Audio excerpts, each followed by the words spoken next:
নতুন একটা গল্প নিয়ে আমি হাজির হয়েছি। তো এরকম ইংরেজি স্টোরি রিডিং তোমাদের গ্রামারে অনেক হেল্প করবে, ভোকাবুলারি গ্যাদার করতে পারবে। তো যারা চাও ইংরেজিতে দক্ষতা একটু বাড়ুক, তাদের জন্য এই ভিডিওটা অনেকই এফেক্টিভ হবে। তো বেশি কথা না বাড়িয়ে শুরু করা যাক আজকের গল্প। গল্পের নাম দ্য সোলজার, সৈন্যটি, দ্য সোলজার সৈন্যটি, অ্যান্ড এবং দ্য কেজ বার্ডস অর্থাৎ খাঁচার পাখিগুলি। কেজ মানে কি? খাঁচা।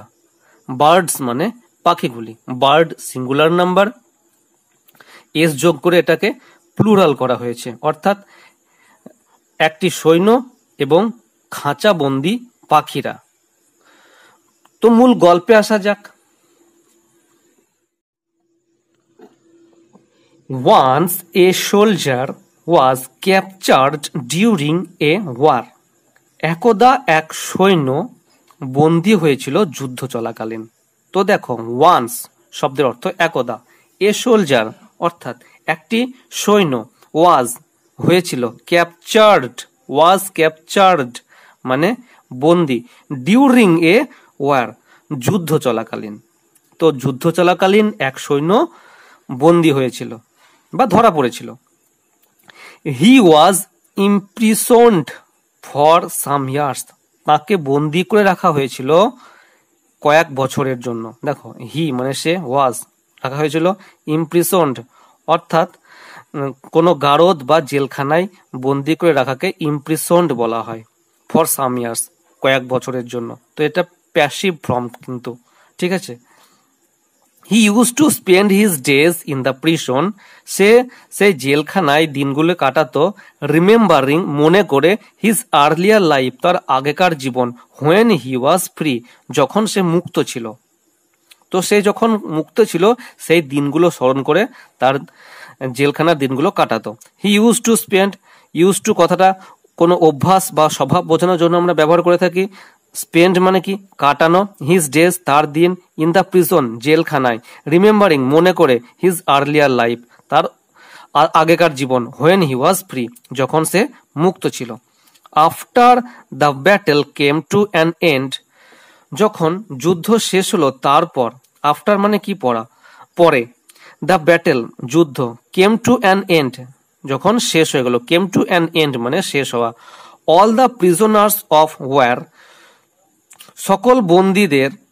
সকল যুদ্ধবন্দীদের, প্রিজনার্স মানে কি? বন্দী, ওয়ার মানে কি? যুদ্ধ, অর্থাৎ সকল যুদ্ধবন্দীদের, ইনক্লুডিং দ্য সোলজার সেই সৈন্য সমেত, অর্থাৎ সেই সৈন্য সমেত সমস্ত যুদ্ধবন্দীদের ওয়ার দেওয়া হয়েছিল। এটা ওয়াজের প্লুরাল ফর্ম, ওয়ার, যেহেতু এখানে সমস্ত সৈন্য এবং সেই সৈন্যের কথা বলা হচ্ছে প্লুরাল ফর্ম, তাই এখানে ওয়ার হয়েছে। সেট ফ্রি মুক্ত করে দেওয়া হয়েছিল। হোয়াইল রিটার্নিং হোম, যখন বাড়ি ফিরছিল, হোয়াইল মানে যখন, রিটার্নিং মানে ফেরা, হোম বাড়ি। দ্য সোলজার স, সৈন্যটি দেখে যে, a bird seller selling different kinds of bird, একজন পাখি বিক্রেতা অনেক রকমের পাখি বিক্রি করছে। তো দেখো, বার্ড সেলার মানে কি? পাখি বিক্রেতা। সেলিং মানে কি? বিক্রি করা। ডিফারেন্ট কাইন্ডস অফ বার্ড অর্থাৎ ডিফারেন্ট কাইন্ডস অফ বার্ডস মানে অনেক রকমের পাখি সে কি করছে না, সেল করছে অর্থাৎ বিক্রি করছে। এটা সে দেখলো। দ্য বিউটিফুল বার্ডস, এই সুন্দর পাখিগুলি, ইনসাইড দ্য কেজ খাঁচার ভিতরে, লুকড হেল্পলেস তাদেরকে অসহায় দেখাচ্ছিল। তো the beautiful birds inside the cage looked helpless অর্থাৎ এই সুন্দর পাখিগুলোকে সেই খাঁচার ভিতরে অসহায় দেখাচ্ছিল। দ্য বিউটিফুল মানে সুন্দর, বার্ডস মানে পাখিগুলি, ইনসাইড মানে ভিতর, দ্য কেজ মানে সেই খাঁচায়, লুকড দেখতে মনে হচ্ছিল, হেল্পলেস অর্থাৎ অসহায়। This made the soldier remember his days, এই যে দৃশ্যটা সেই সৈনিকের মনে করিয়ে দিচ্ছিল সেই দিন, স্পেন্ট ইন দ্য প্রিজন সেই জেলখানার দিনগুলো তাকে এই দৃশ্যটা মনে করিয়ে দিচ্ছিল। তো দেখো, দিস মেড অর্থাৎ এই যে দৃশ্য দেখলো, এইটা মেড দ্য সোলজার রিমেম্বার মনে করিয়ে দিচ্ছিল, his day spent in the prison সেই জেলখানা বন্দি দশার অবস্থা। He felt pity for the birds, সে পাখিদের জন্য দুঃখ অনুভব করলো। হি মানে কি? সে ফিল্ড মানে অনুভব করা, পিটি মানে করোনা বা দুঃখ, ফর দ্য বার্ডস সেই পাখিদের জন্য, বিকজ কারণ a few days back he was in the same situation, কিছুদিন আগে সে একই অবস্থার মধ্যে ছিল। এ ফিউ ডেজ ব্যাক মানে কি, কিছুদিন আগে। He was in the same situation, সে একই অবস্থায় ছিল। উইদাউট থিঙ্কিং টুয়াইস, দ্বিতীয়বার না ভেবে, উইদাউট মানে ছাড়া, থিঙ্কিং মানে ভাবা, টুয়াইস মানে দুবার, দুবার না ভেবে হি বট অল দ্য বার্ডস, সে সমস্ত পাখিগুলোকে কিনে ফেললো। হি মানে সে, বট মানে কেনা, তো বাই মানে কেনা, বাইয়ের পাস্ট ফর্ম হচ্ছে বট। অল দ্য বার্ডস, সমস্ত পাখিদেরকে, যেহেতু বার্ডস লেখা আছে, একটা পাখি কিন্তু কেনেনি, বার্ডস লেখা আছে, অর্থাৎ সমস্ত পাখিদেরকে, এই তো অল লেখা আছে প্লাস বার্ডস লেখা আছে, তাই বিষয়টা আরো স্পষ্ট হয়ে গেল। ফ্রম দ্য বার্ড সেলার, সেই পাখি বিক্রেতার কাছ থেকে। This amazed the bird seller, this মানে এটা, অ্যামাজড মানে অবাক করে দিয়েছিল দ্য বার্ড সেলার, পাখি বিক্রেতাকে। এই যে সমস্ত পাখি কিনে নিল, এটা অবাক করে দিল পাখি বিক্রেতাকে। তাই তো বলছে কি না, this amazed the bird seller, এটা পাখি বিক্রেতাকে অবাক করে দিল।